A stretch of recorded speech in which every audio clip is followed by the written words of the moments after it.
Criterios. Una entrevista de Mix de Medios.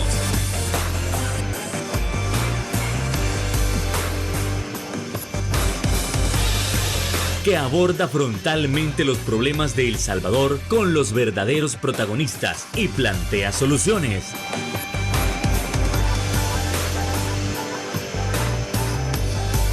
Criterios. Hola, ¿qué tal? Muy buenas noches, sean todos y cada uno de ustedes bienvenidos a una nueva misión aquí en Criterios en este inicio de semana. Qué gusto que usted nos pueda estar acompañando para seguir abordando esos temas tan importantes de nación. Como ustedes saben, nosotros nos encaminamos hacia los comicios del año 2024, pero nosotros también tenemos que estar pendientes sobre qué están haciendo los diferentes actores políticos rumbo a esta fiesta electoral. Es decir, las cosas ya están claras, hay transparencia en los procesos que han comenzado y es que a nivel internacional también lo que los diversos partidos están haciendo se puede considerar como una especie de campaña adelantada. ¿Todo está en orden o es que hay algo que no cuadra? Bueno, todo eso lo estaremos analizando con nuestro invitado estelar. Estamos hablando del honorable diputado de la Asamblea Legislativa, César Reyes. ¿Qué tal, diputado? Muy buenas noches, encantado que nos acompañe. ¿Qué tal, mi estimado? Siempre un placer poder acompañarte a ti en esta noche para poder platicar temas de interés para todos los salvadoreños, sobre todo el quehacer legislativo y con la importancia de que los salvadoreños estén informados de lo que está haciendo los políticos dentro de su país. Muchísimas gracias por la invitación. Encantado que nos haya aceptado y no hacemos esperar más a nuestra audiencia. Vamos entrando en materia con respecto a ese primer punto que es que actualmente ya hay campaña adelantada, y si esa campaña adelantada solo se está haciendo en el país o es que los constantes viajes sobre los diferentes partidos, bueno, específicamente Nuevas Ideas, se puede considerar como campaña adelantada o simplemente como trabajo para estar cerca de la diáspora. Mira, yo creo que es importante que podamos definir dos cosas. Primero que nada, el Código Electoral, nuestra legislación, ya establece lo que es una campaña adelantada. Es algo de que el Tribunal Supremo Electoral es sabedor. Hemos visto cómo la bancada oficialista está haciendo estas supuestas misiones al exterior, en donde claramente estamos viendo que están promocionando temas. Uno de esos temas importante que también lo podamos observar es el tema de la reelección presidencial, totalmente inconstitucional y prohibida dentro de nuestra legislación. Pero como vemos cómo estos grupos de diputados de Nuevas Ideas salen del país hacia Estados Unidos a hacer estos eventos con salvadoreños en el exterior, hablando sobre el tema de la reelección y también haciendo una especie de campaña adelantada que lastimosamente el Tribunal Supremo Electoral hemos visto cómo ha estado hasta cierto punto sometido a algunas cuestiones políticas en las cuales no pueden salir aplicando la ley, y esto lo que genera es una clara desigualdad para todos los participantes. Pero me refiero a una desigualdad ¿sobre qué? Me refiero a que es una desigualdad, sí, frente a los otros partidos políticos, pero es una desigualdad frente a los salvadoreños. Estamos viendo una cuestión, por ejemplo, con la ley del voto en el exterior, que yo creo que es importante que nosotros la podamos abordar, en donde claramente estamos viendo esas desigualdades que se están generando, que se están creando para ciertas conveniencias políticas frente al proceso electoral que viene en el 2024. Ok, entonces lo que se está haciendo allá se puede establecer no es trabajo legislativo como tal, y algunos utilizan un término que es turismo legislativo, que en su momento se dijo, mire, las asambleas legislativas pasadas lo hicieron, pero en esta asamblea eso va a quedar totalmente en el pasado. ¿Se ha podido ver eso? Yo creo que es importante, justamente tú decís dos conceptos muy cruciales. Primero, que si se puede catalogar como campaña adelantada, yo creo que a quien le tocaría esa responsabilidad por ley y constitucionalmente es al Tribunal Supremo Electoral. Ya se hicieron las denuncias correspondientes sobre este turismo legislativo que está haciendo la bancada de Nuevas Ideas, que como promesa de campaña dijeron ellos que no lo iban a hacer, pero al parecer cuando llegan al cargo se dan cuenta que es una oportunidad que ellos no pueden desaprovechar para salir a conocer todos estos lugares que quizás nunca antes habían podido visitar. ¿Cuál es el problema? Que el Tribunal Supremo Electoral no se pronuncia frente a esta situación. Pero yo te digo algo, ¿el agravante para quién es? Porque estamos viendo cómo este grupo de diputados está saliendo del país hacia Estados Unidos, pero no están saliendo para resolver el problema migratorio que tienen los salvadoreños en esa crisis que estamos viviendo, en donde son casi 100,000 salvadoreños al año los que abandonan el país frente a la falta de oportunidades. No hemos visto que la bancada de Nuevas Ideas o la bancada oficialista esté trabajando para resolver este tema migratorio o para poder garantizarles, por ejemplo, a los tepecianos, a los salvadoreños, una condición más estable en los Estados Unidos. Ellos están saliendo en grupos de hasta 20, 25 diputados a hacer campaña política, a hablar de la reelección, a hablar de otros temas, a pedir el voto incluso. Entonces, estas son cuestiones que los salvadoreños tendrían que observar, ¿sí? Que en lugar de resolver un problema crucial como es el problema de la migración dentro de nuestro país y otro problema crucial que es por lo menos darle estabilidad a esos 3 millones de salvadoreños que se han ido buscando el sueño americano y que hoy por hoy están erradicados allá, en donde tendríamos nosotros como legisladores, pero en especial la bancada mayoritaria, que tienen el control de todo el Estado, deberían de estar trabajando por esos temas de importancia y no hacer este turismo legislativo para perseguir sus propios intereses. Entonces esa es una situación que los salvadoreños deberían de observar claramente. ¿Qué están haciendo estos diputados cuando hacen estos viajes allá para resolver o para ayudar a la problemática de los salvadoreños? ¿Están ayudando, están resolviendo la problemática que tienen los salvadoreños para tener mayor estabilidad en Estados Unidos, por ejemplo, con el tema del TPS? Hemos visto cómo las organizaciones de salvadoreños han logrado a través de los senadores estadounidenses poder tener un poco de estabilidad al ampliar el plazo del TPS, porque los mismos senadores han solicitado de que se amplíe este plazo debido al régimen de excepción, por ejemplo. Pero ¿qué está haciendo la bancada oficialista sobre este tema? Absolutamente nada. Y esa es una realidad que lastimosamente pues la sufren todos los salvadoreños que están en el exterior, y es algo que de verdad tendríamos que estar nosotros muy pendientes de ello. Se menciona también que una de las cosas que los diputados van a hacer allá en los Estados Unidos es la promoción del voto en el exterior. A decirles, esta es una gesta histórica porque había sido una deuda por muchísimo tiempo, pero que ahora está saldada y ahora ustedes van a poder votar. ¿Cómo se puede ver esto? Es una deuda en efecto saldada con la diáspora para que puedan ejercer el voto electrónico y el voto remoto.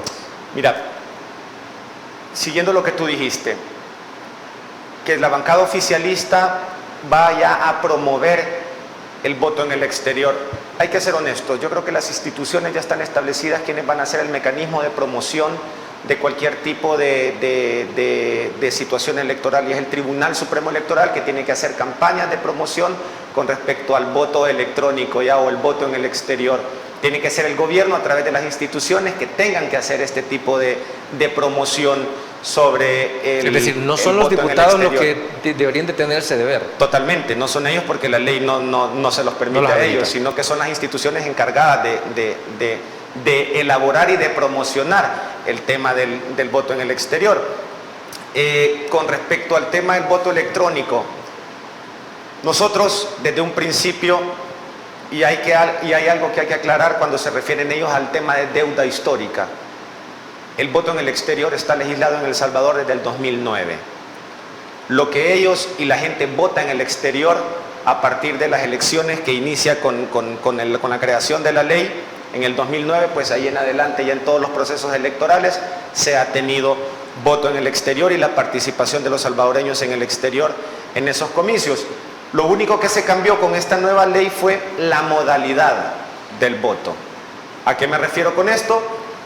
A que según la bancada oficialista, según la bancada de Nuevas Ideas y del gobierno, satanizaban la idea de decir que existiera un voto postal, porque eso creaba mucha burocracia, y ellos tomaron la decisión de que fuera un voto electrónico.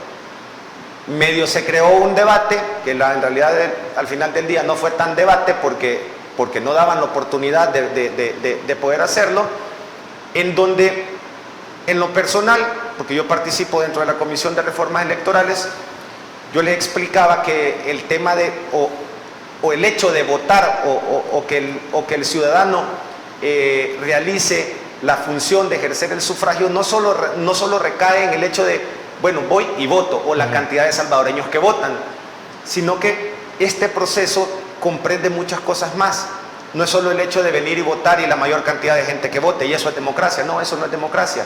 La democracia tenés que garantizar el hecho de que sí, el ciudadano pueda ejercer su voto, pero también debe de ser secreto, debe de ser seguro, debe de contabilizarse el voto, o sea, que el voto que tú realizas llegue exactamente hacia la persona por la cual tú estás votando porque depositaste la confianza en él.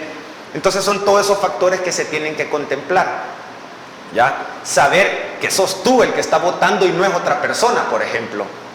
Eso garantiza el hecho de que tú puedas ejercer el sufragio libremente. Porque ¿de qué me sirve tener 30.000 votos, por ejemplo? Sí, un número hipotético. 30.000 votos, pero no existe un padrón electoral en el exterior. ¿Cómo sé yo que fueron esas 30.000 personas las que votaron, exactamente las que votaron, si no están empadronadas? Para eso sirve el padrón electoral.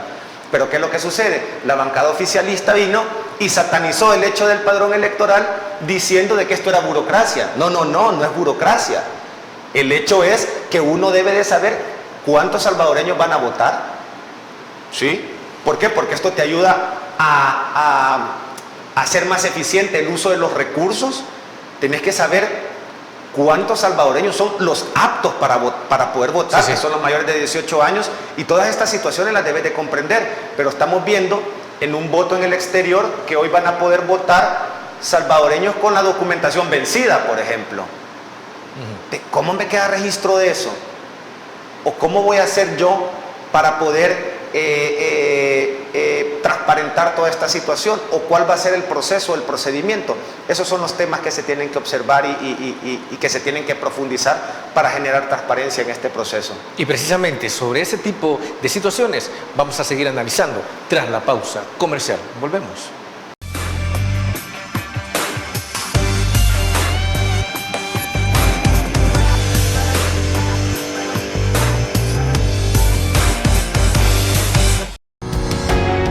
Samvar, una empresa que cree en la sostenibilidad ecológica y en la cultura de productos biodegradables en El Salvador, decididos a proveer las mejores soluciones en limpieza, porque cuidar el medio ambiente es tarea de todos.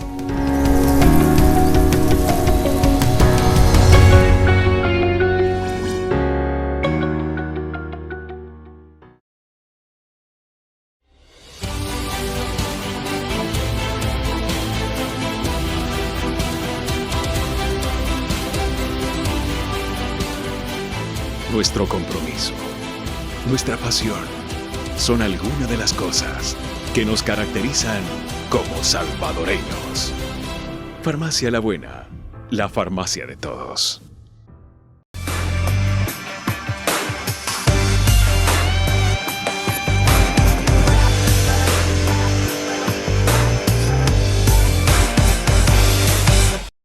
Gracias por continuar con nosotros y siempre en el entorno político electoral. Hablando de la situación del voto en el exterior, la oposición y otras instituciones decían en su momento, mire, pero es que esto podría dar lugar a una especie de fraude, a que los niveles de transparencia sigan disminuyendo. La bancada responde, mire, pero ¿de qué manera existe la posibilidad de que pueda existir un posible fraude si el presidente tiene más del 90% de apoyo, más del 90% de aprobación? Entonces, no se puede hablar de un fraude, no es necesario un fraude. ¿Cómo se le puede responder a esto? ¿Se está en lo correcto? Por favor, César Reyes. Mira, sobre esta situación y sobre este argumento, que yo creo que es un argumento muy débil, porque en realidad nadie niega la popularidad del que pueda tener el presidente, y hemos visto también en ciertos puntos cómo esta popularidad cae, y es algo que se mide, pues, porque no puedes mantener una popularidad muy alta todo el tiempo. Entonces, al final del día uno dice, ok, es cierto, si la popularidad es tan alta la del presidente, ¿por qué es necesario? Y yo por eso hago esta pregunta, ¿por qué es necesario cambiar nuestro marco legal hasta cierto punto para favorecerlos a ellos frente a un escenario en el exterior? ¿Qué tan necesario es, si la popularidad es tan alta, qué tan necesario es eliminar las reglas o eliminar el artículo 291 del Código Electoral donde establecía que no se pueden cambiar las reglas un año antes de las elecciones? Si la popularidad es tan alta del presidente, ¿por qué esta ley del voto en el exterior tiene que tener un trato desigual para los salvadoreños? Y me refiero a esto, porque van a haber unos salvadoreños que van a tener un mes para votar o para ejercer su sufragio, y en cambio los salvadoreños que estamos aquí en el país solo vamos a tener las horas que te da la jornada electoral durante un día, porque hay salvadoreños que van a poder votar con la documentación vencida, por ejemplo, mientras cuando hay salvadoreños aquí en el país que van a tener que hacerlo con su documentación en regla, porque si no, no van a poder hacerlo. Entonces, si la popularidad es tan alta, ¿por qué es necesario hacer todo este tipo de modificaciones? Yo sí creo plenamente que lo que se tenía que buscar era la forma de cómo hacer más participativa a la sociedad salvadoreña que radica en el exterior en los procesos electorales. Claro que sí, eso es necesario hacerlo y el Estado debe asegurarlo. Pero lo que no creo es que vengamos a utilizar esa narrativa para modificar la ley y favorecerse electoralmente. En eso sí no creo. Porque, por ejemplo, el voto postal que se estaba utilizando lo que te garantizaba era justamente eso, que participara el salvadoreño que quería participar y estaba interesado en hacerlo y que te diera la seguridad que era esa persona. En cambio, hoy con el voto electrónico hemos visto cómo hasta hace poco el Tribunal Supremo Electoral presentó ese listado que salía de los documentos de los salvadoreños que estaban en el exterior, pero con ese listado, ¿qué? No es un padrón, es una lista. Entonces, ¿cómo vas a hacer? Y un listado no va a sustituir jamás a un padrón. Exactamente. Entonces, ¿cómo vas a hacer o para saber si son hábiles para votar o qué condición tienen estos salvadoreños? Entonces, yo creo que todas esas situaciones no puede recaer en esa narrativa tan simple que diga la popularidad del presidente es tan alta que no hay necesidad de hacer fraude. Entonces, si la popularidad en otras dictaduras que tenemos en el continente, como la de Cuba, como la nicaragüense, como la venezolana, fuera tan alta, ¿qué necesidad hay, por ejemplo, de hacer fraude? Y ellos vienen y salen con el 90%, con el 80% de la aprobación del pueblo. Y sabemos que son dictaduras. Entonces yo creo que este argumento banal no puede venir a encerrar el tema de las modificaciones a la ley electoral que hoy por hoy ellos están haciendo, porque en realidad lo único que están utilizando ellos, estas modificaciones a la ley electoral, es para no perder ese puesto dentro de la Asamblea Legislativa o ese puesto donde el gobierno, y es para no perder sus privilegios al final del día. Estas modificaciones que se están haciendo es para sacar la ventaja de ellos, poderse mantener en el poder y tener a los salvadoreños engañados sobre esta situación y que sigan los salvadoreños votando por ellos de alguna u otra manera para ellos poder seguir parasitando del erario público. Entonces, esa es la realidad que yo veo frente a esto, porque ese argumento no sustenta nada al final del día. César, se estaba comentando sobre el artículo 291 y entiendo que en su momento en la plenaria también se mencionó. Y bueno, no es que la oposición esté en contra de que se hagan modificaciones, sino de que estas se debieron haber hecho en el tiempo que estaba establecido. Entonces, ¿cuál fue el revuelo como tal del artículo 291? ¿Por qué es tan crítico? Es importante que los salvadoreños sepan esto, porque el artículo 291-A del Código Electoral establece que no se puede modificar o no se puede hacer ningún cambio al sistema un año antes de las elecciones. ¿A qué me refiero con esto? En pocas palabras, nosotros no podemos cambiar las reglas del juego un año antes de las elecciones. En palabras sencillas. Este artículo era ese candadito, que no le permitía a los políticos hacer ese tipo de modificaciones un año antes de las elecciones. ¿Eso también era para llevar un orden? Exactamente. Y yo siempre pongo el ejemplo de que la democracia o nuestro sistema electoral es como un juego de mesa. En el juego de mesa, antes de abrir la caja, tú recibís y venís y te parece un papel que tiene las reglas del juego. ¿Para qué? Para poder competir nosotros con las mismas reglas. Pero cuando modificas esa regla que te dice cualquiera puede cambiar las reglas, por ejemplo, ahí ya crea cierta desventaja. ¿Por qué? Porque ya no todos vamos a estar en el mismo plano, diciendo en que, ok, si las reglas se pueden cambiar constantemente, ¿qué seguridad vamos a tener nosotros entonces de cara a las elecciones? Esa es la situación al final del día. O sea, ¿por qué venir a hacer esa modificación? ¿Por qué no respetar los plazos? ¿Por qué no respetar las reglas? ¿Qué necesidad existe de que se cambien a última hora, por ejemplo? ¿O cuál es el trasfondo o el interés que hay detrás? Entonces, esas son las situaciones que nosotros hemos estado viendo y que como fracción y en lo personalmente también nos opusimos, porque si vamos a competir, compitamos todos con reglas claras y que saquemos el resultado que tengamos que sacar. Si es que esa situación no la decidimos nosotros, la deciden los salvadoreños a través de la confianza que nosotros podamos dar. Entonces, esa es una realidad que nosotros respetamos y lo hacemos claramente. ¿Cabe el argumento en alguna manera en que se menciona que el artículo violaba el derecho al sufragio o este derecho a los salvadoreños? La verdad que ese fue un argumento que me recuerdo cuál fue el diputado que lo dijo, y la verdad que me parece un argumento completamente absurdo, porque ellos hablaban de que este artículo prohibía a los salvadoreños el hecho de poder ejercer el sufragio. Primero hay que establecer que la ley ya nos dice cuáles son las personas que no pueden ejercer su derecho al sufragio, y son aquellas personas que han perdido sus derechos ya porque están en algún tipo de situación legal o está preso, por ejemplo. Ya los que están presos no pueden ejercer el derecho al voto. Esa es la prohibición explícita que tiene la Constitución. Pero tú decime ahora, ¿qué caso se ha presentado de algún salvadoreño que le hayan impedido el hecho de votar? Nunca hemos tenido un caso de esos.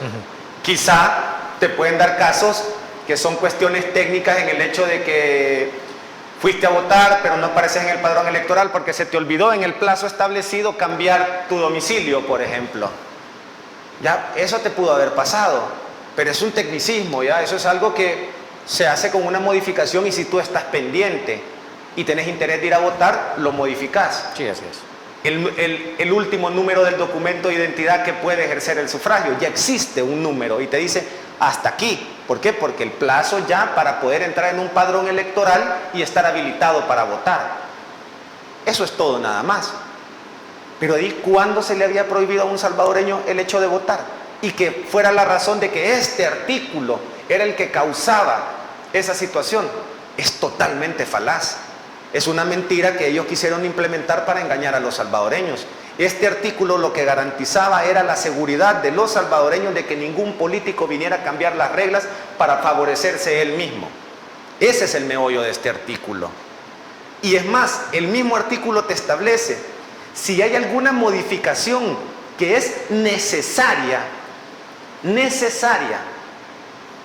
para poder seguir con el proceso electoral, ahí sí dice, se puede permitir, pero si es necesaria nada más.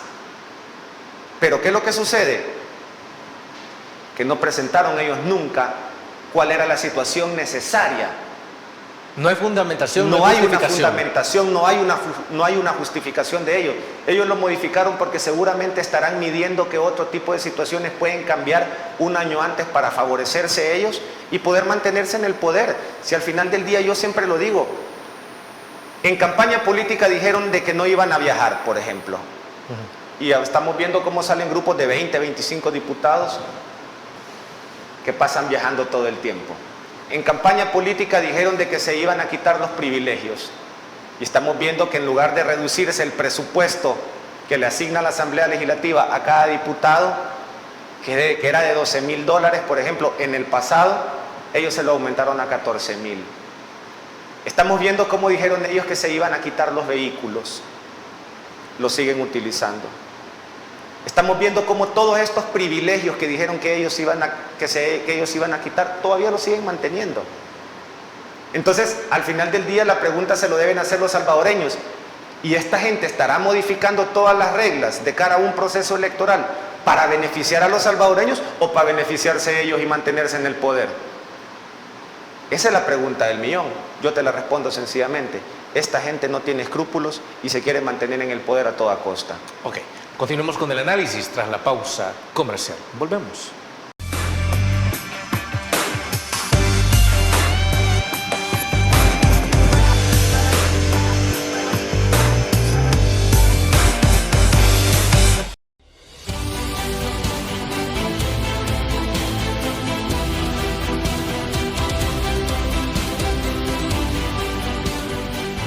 Nuestro compromiso, nuestra pasión, son algunas de las cosas que nos caracterizan como salvadoreños. Farmacia La Buena, la farmacia de todos.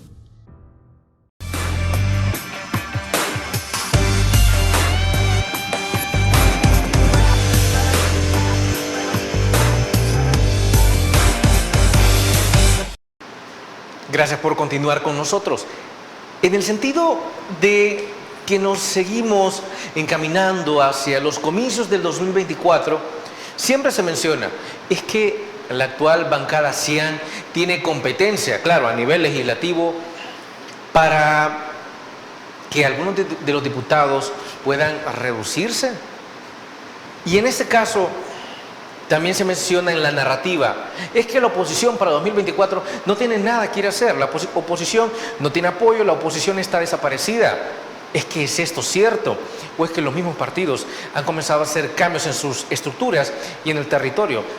Han demostrado lo contrario a lo de la narrativa de la bancada. Por favor, diputado. Mira, yo creo que es importante primero partir de una realidad.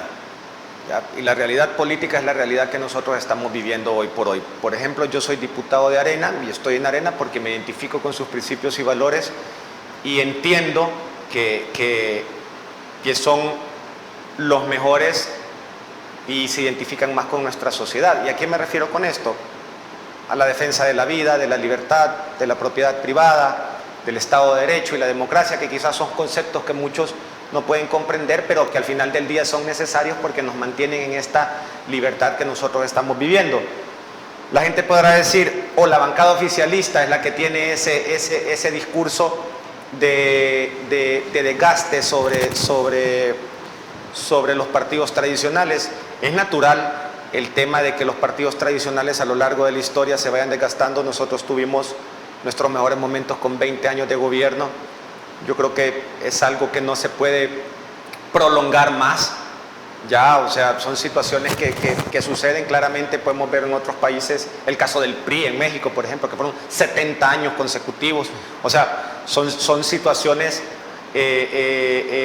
completamente extrañas y que son reales. Ahora vemos que el PRI pues no gobierna en México ya, y también es en el caso de El Salvador. Y es en el caso de nuestro partido. Ellos podrán decir cualquier cosa. Yo creo que este es el momento en el cual nosotros estamos en una recomposición y una refundación del partido. Muchos podrán decir, o ellos podrán decir, pero que ustedes están mal. Y yo te digo, al contrario, este puede ser un momento crucial para un partido tan grande como Arena para poderse reconstruir y empezar a identificar qué es lo que no hizo, o qué es lo que dejó de hacer, o qué es lo que le falta hacer para poder crear esa conexión y recuperar esa confianza en la gente. Y esta responsabilidad, ¿en quiénes recaen? En las nuevas generaciones de políticos que surjan dentro de nuestro partido. Yo creo que es algo importante, como vamos viendo cómo esos políticos que se habían mantenido dentro de nuestro partido durante mucho tiempo, poco a poco ya van cediendo ese espacio.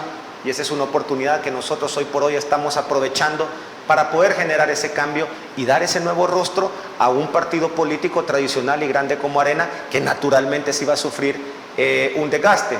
A la bancada oficialista yo le digo, no tengan mucha confianza sobre eso, porque en realidad Arena sigue, Arena va a seguir, y muy probablemente podemos dar alguna u otra sorpresa dentro de los procesos electorales que se vienen pronto. Acabo de recordar que uno de sus exdiputados mencionó hace un par de semanas que Arena debería dejar de existir como tal porque Arena ya cumplió con sus principios, que era, o más bien con su objetivo, que era luchar contra el comunismo, pero que Arena ya no tenía nada más que hacer en la actualidad. ¿Eso podríamos tomarlo como cierto?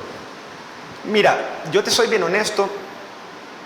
Yo sí creo que Arena debe cambiar de alguna u otra manera, pero no en sus principios y en sus valores, porque son principios y valores que nos identifican con la sociedad, pero que lastimosamente con el tiempo nuestros representantes quizás no iban conectando más con la gente. Sí.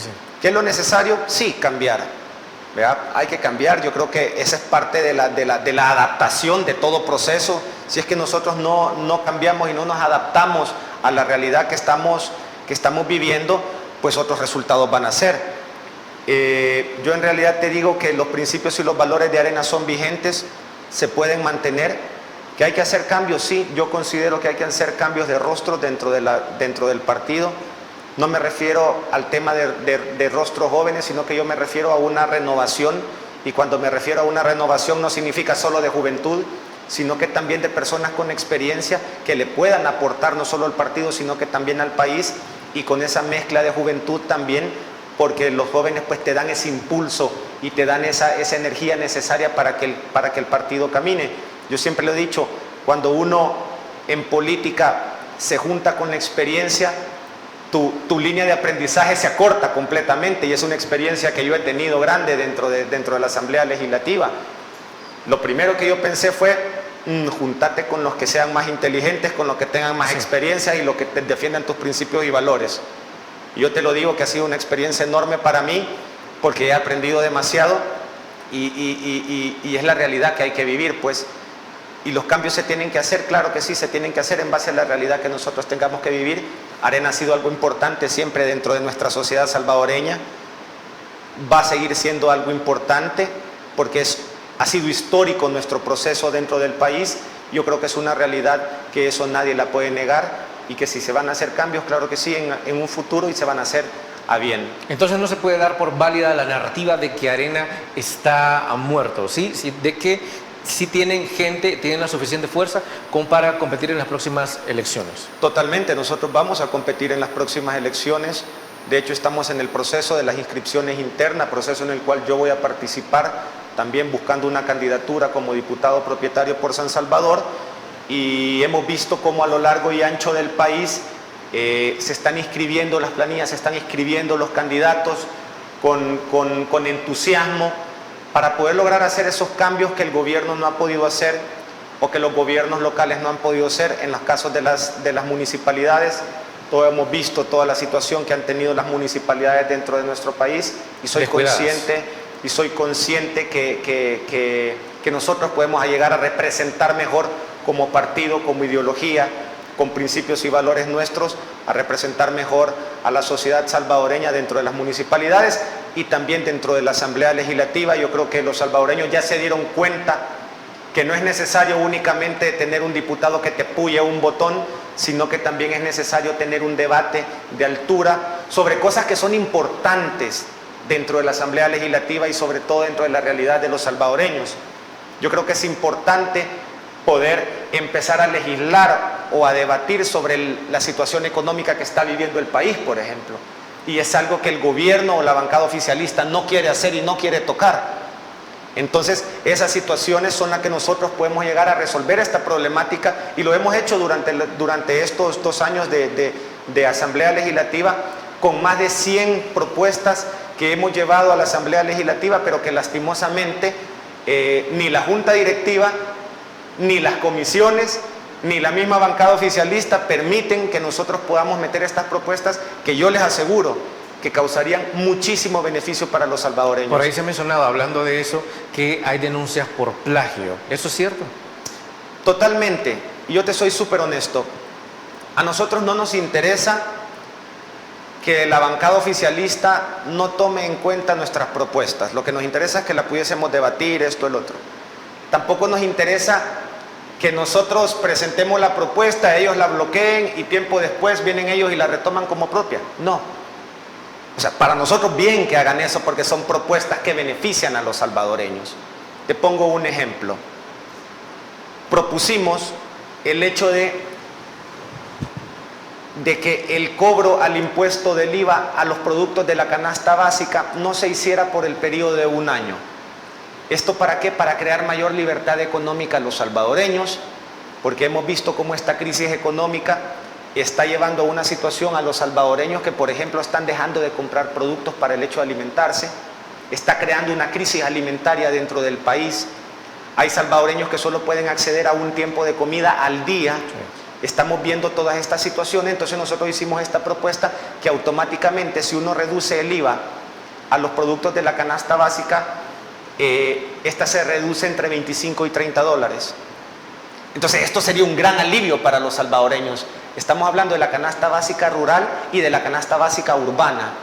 La canasta básica rural está en alrededor de 190 dólares su precio y la canasta básica urbana en alrededor de 250 dólares. Entonces son productos que nosotros hicimos la propuesta de reducir, de quitarle el IVA temporalmente para causar ese alivio a los salvadoreños. Pero ¿qué es lo que sucede? No se estudió, no se aprobó, no se discutió y ni siquiera pasó de junta directiva. Entonces, ¿cuáles son los intereses de la bancada oficialista? Sí, es necesario hacer leyes como el Bitcoin para ellos, por ejemplo, que no tienen ningún beneficio económico para 95% de la población salvadoreña. Pero algo tan directo y tan crucial como el hecho de hacer que los salvadoreños puedan acceder a los alimentos y al pan de cada día para llevar a su casa, y ellos no lo tomen en cuenta. ¿Por qué? Por el argumento que te digan ellos, ustedes quieren quitar ese impuesto porque lo que quieren es quebrar al Estado. Claro que no, si nosotros sabemos que se pueden hacer ciertas modificaciones como reducir el gasto público. Pero ¿por qué ellos no quieren aprobar esta ley que los obligue hasta cierto punto a reducir el gasto público? ¿Por qué? Porque los privilegios de ellos no se lo quieren quitar. ¿Qué sucede con el reciente refuerzo de 16 millones de dólares para CAPRES que se aprobó? Ahí estamos viendo cuáles son los intereses de ellos. Hemos visto que hicieron un refuerzo presupuestario para las comunicaciones de Casa Presidencial, que se hicieron modificaciones del presupuesto de millones de dólares para otras instituciones que lo único que se busca es promocionar la imagen del gobierno y promocionar la imagen del presidente. Pero ¿por qué no se hicieron esas modificaciones para el Ministerio de Educación, por ejemplo, que hemos visto una noticia hace poco que a los niños les están dando su cereal pero sin leche? ¿Por qué no lo hicieron? 16 millones de dólares. Hubiésemos resuelto ese tema. ¿Por qué no se hizo la modificación de esos 16 millones de dólares para construir esas escuelas que el gobierno prometió? Que no iban a ser una por día. El gobierno prometió hacer 3 por día. Y hoy por hoy, ¿cuántas se han construido? ¿Cuáles son las prioridades de este gobierno? ¿Es la gente?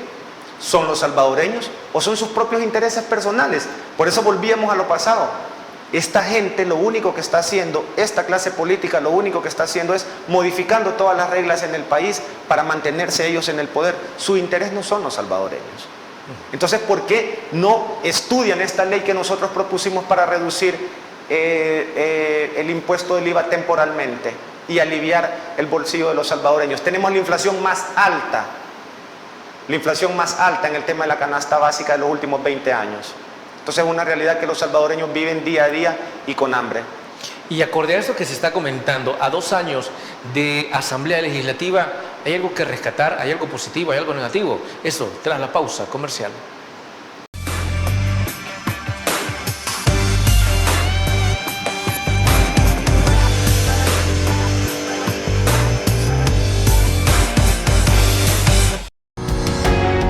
Sambar, una empresa que cree en la sostenibilidad ecológica y en la cultura de productos biodegradables en El Salvador, decididos a proveer las mejores soluciones en limpieza, porque cuidar el medio ambiente es tarea de todos.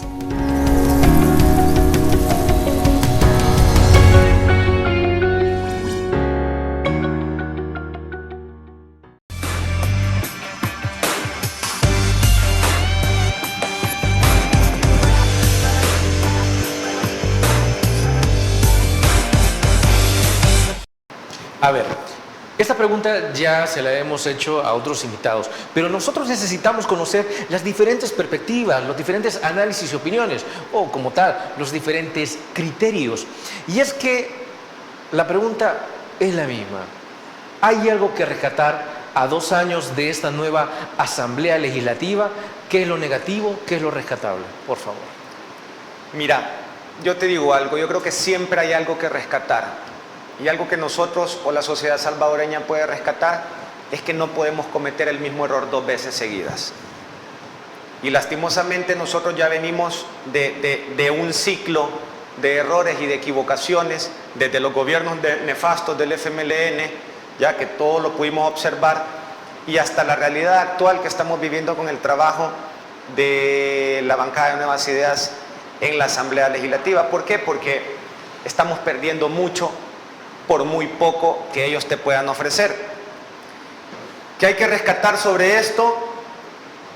Es justamente eso, que nosotros podemos volver a rescatar el debate, podemos volver a rescatar la discusión, podemos volver a rescatar la democracia, podemos incluso intentar combatir ese mal que durante años nos ha afectado como sociedad, que es el tema de la corrupción, que hoy por hoy está muy latente, que hoy ya no es prohibida la corrupción, sino que al contrario, hoy ya es legal la corrupción para este gobierno con la aprobación de la última ley de compras públicas, en donde pudimos observar que hoy ya la ley habilita para que funcionarios de gobierno sean licitantes y puedan participar en contratos del Estado. En todas partes del mundo eso es ilegal, ya eso está prohibido, y hoy en El Salvador eso está legalizado. Entonces yo creo que la oportunidad que tenemos hoy los salvadoreños y que podemos aprender es a no volver a caer en este error, en que sean los salvadoreños verdaderamente los que tomen el control de su vida y del destino del país, y que no la depositen en ciertos políticos sin escrúpulos y corruptos y que solo busquen ellos beneficiarse. Yo creo que esa es la realidad y el meollo que todos los salvadoreños deberíamos de tener. Podemos tener la oportunidad y podemos rescatar el hecho de que sí, nos quitaron la transparencia, hoy no sabemos qué hacen con los fondos públicos. Entonces esta es una nueva oportunidad para que los salvadoreños salgan y vuelvan y exijan esa transparencia que es tan necesaria en nuestras sociedades, porque los salvadoreños tienen el derecho y sobre todo tienen el deber de ir y fiscalizar a la clase política y que le digan en qué se están gastando los fondos públicos. Pero ¿cuál es la realidad que nosotros tenemos hoy? La reserva de ley, que ellos la utilizan y es como su carta de presentación, y la utilizan para todo, y lo reservan por 7 años. Entonces los salvadoreños tenemos que esperar 7 años sentados para venir a saber, por ejemplo, cómo se utilizaron los fondos de la pandemia. Las casetas de vacunación, por ejemplo, $5 millones. Se aprobaron, nunca vimos las casetas de vacunación, nunca supimos cómo se utilizaron estos fondos, pero tendríamos que esperar 7 años para poderlo saber. Entonces, todas estas situaciones... Con la extinta CICIES creo que también se dieron un par de casos por ahí. Totalmente. De hecho, la propuesta de campaña del gobierno era llevar una CICIES para el combate de la corrupción, pero ¿qué sucedió? Cuando la CICIES ya tenía 12 casos sustentados sobre la corrupción de este gobierno durante la pandemia, desaparecieron las CICIES. Desaparecieron la unidad de la Fiscalía que investigaba la corrupción y otros temas, caso como el caso Catedral, por ejemplo. Destituyeron al fiscal general. Entonces, yo creo que estos 2 años nos dan una gran lección a nosotros los salvadoreños de no volver a cometer ese mismo error 2 veces. Yo creo que es un momento de madurez de la sociedad y de decir, bueno, ok, tomé una decisión como esta, pero yo creo que es necesario hacer un cambio para poder tener, o para que los salvadoreños vuelvan a tener el control de sus vidas y de su destino. Y esos 2 años, te lo digo, que para mí han sido una gran experiencia, porque me motivan más incluso a hacer esa lucha, a hacer esa voz de esos salvadoreños que no están conformes sobre esta situación y mantenernos siempre en ese tema, porque yo sí sueño con un El Salvador que sea más próspero. En realidad solo tenemos una vida, yo creo que no podemos permitirlas a no hacer nada buscando ese ideal de poder tener un mejor país al final del día. Ahora, el debate se mantiene. ¿Hay independencia de poderes o hay una armonía y coordinación como se menciona la narrativa oficialista? Mira, si hubiese una armonía y una coordinación, lo pudiésemos ver en la parte técnica del trabajo institucional. Y me refiero a la parte técnica también al respeto de las leyes. Pero en el caso de la Asamblea Legislativa, que lo único que se ha convertido hoy por hoy la Asamblea Legislativa es una mera tramitadora, es una pasapapeles del órgano ejecutivo. Eso es. Ya todo lo que llega del órgano ejecutivo se aprueba en la Asamblea Legislativa sin mayor discusión. De hecho, del 100% de decretos y leyes que han salido de la Asamblea Legislativa, el 80, el 85% de ellas provienen del órgano ejecutivo. 80-85% de las leyes y decretos provienen del órgano ejecutivo. ¿Qué es lo que sucede? Que la función natural de la Asamblea Legislativa se ha perdido. ¿Ya?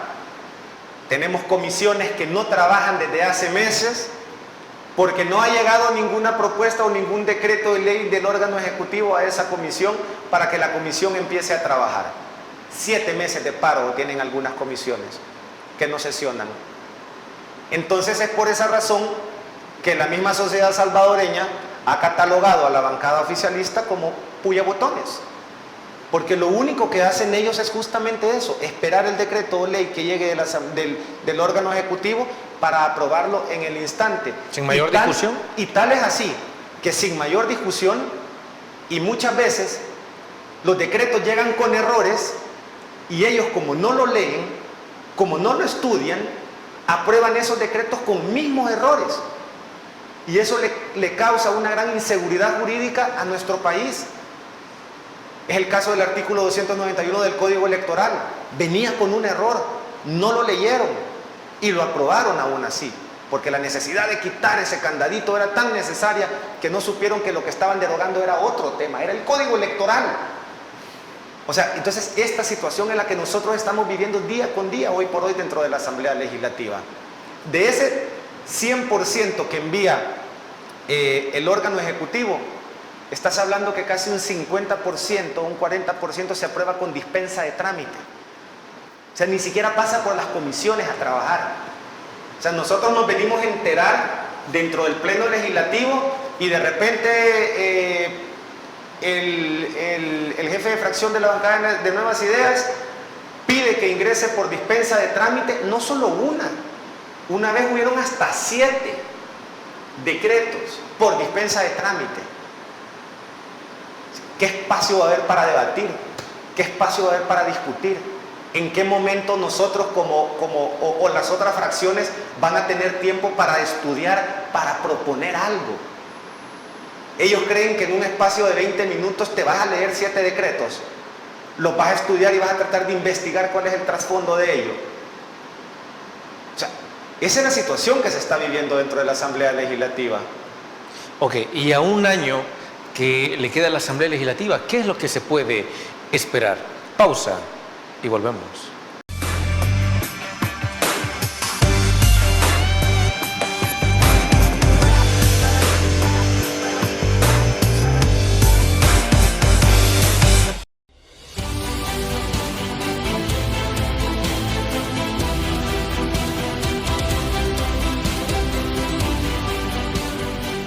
Nuestro compromiso, nuestra pasión, son algunas de las cosas que nos caracterizan como salvadoreños. Farmacia La Buena, la farmacia de todos.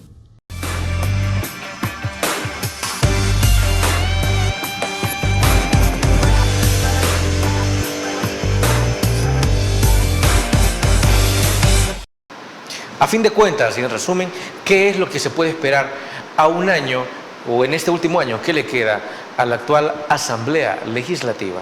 Por favor, diputado. Mira, ¿qué es lo que podamos esperar? Yo creo que esa es una incertidumbre que tiene toda la sociedad, porque hemos visto ellos como con una mayoría aplastante han modificado todas las reglas. Entonces esa incertidumbre se genera dentro de nuestra sociedad, pero de algo sí puede estar seguro o algo sí puede esperar la sociedad salvadoreña, es que mientras nosotros estemos dentro de la Asamblea Legislativa vamos a seguir siendo esa voz, vamos a seguir denunciando lo que no se está haciendo bien, vamos a seguir proponiendo como ese más de 100 propuestas legislativas que nosotros hemos presentado durante el Pleno. No importa si ellos la retoman como propia, porque a nosotros nos la bloquean, ellos la retoman como propia más adelante. Yo creo que si es en beneficio de la sociedad salvadoreña, el crédito sobra. Pueden esperar también que vamos a seguir siendo esa voz que se alce frente a todas las ilegalidades o sobre todo las injusticias que se están cometiendo durante este tiempo. Yo creo que eso es algo que los salvadoreños tienen que estar seguros y es algo que los salvadoreños pueden contar, por lo menos desde mi parte, que así va a ser, con la esperanza de que más adelante se puedan lograr hacer cambios que ayuden a la prosperidad de nuestro país, que creo que es lo más importante, con la esperanza que empecemos a combatir los problemas que son tan necesarios como la parte económica de nuestro país frente a la crisis que estamos a punto de afrontar y frente a la inactividad o la falta de acción de un gobierno de no querer resolver estos temas y dedicarse únicamente a la promoción de su imagen o a la promoción de la imagen de cierto político, que al final del día, pues quien sufre estas consecuencias es los salvadoreños, y eso es muy triste. Y desde luego que a pesar de todas las circunstancias, deseamos que en el último año que le queda a la Asamblea Legislativa, las cosas se puedan hacer bien y como siempre para beneficio de las y los salvadoreños. Diputados, se nos ha terminado el tiempo, pero no queremos irnos sin antes agradecerle por haber traído sus criterios en torno a la situación electoral y cómo se están haciendo las cosas en la Asamblea Legislativa. No, gracias a ti por la invitación, siempre estoy abierto para venir a platicar y sobre todo para hablar del quehacer político legislativo. Agradecido con los salvadoreños por su sintonía y siempre vamos a estar acá, así que pasen una feliz noche. Feliz noche, así sea también. Amigos, amigas televidentes, gracias por habernos sintonizado una vez más. No se lo olvide, el criterio más importante lo tiene usted. Que descanse. Feliz noche. Criterio. Una entrevista de Mix de Medios.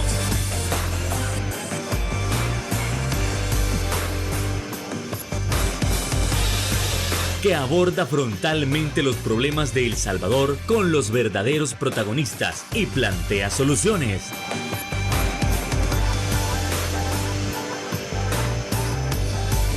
Criterios.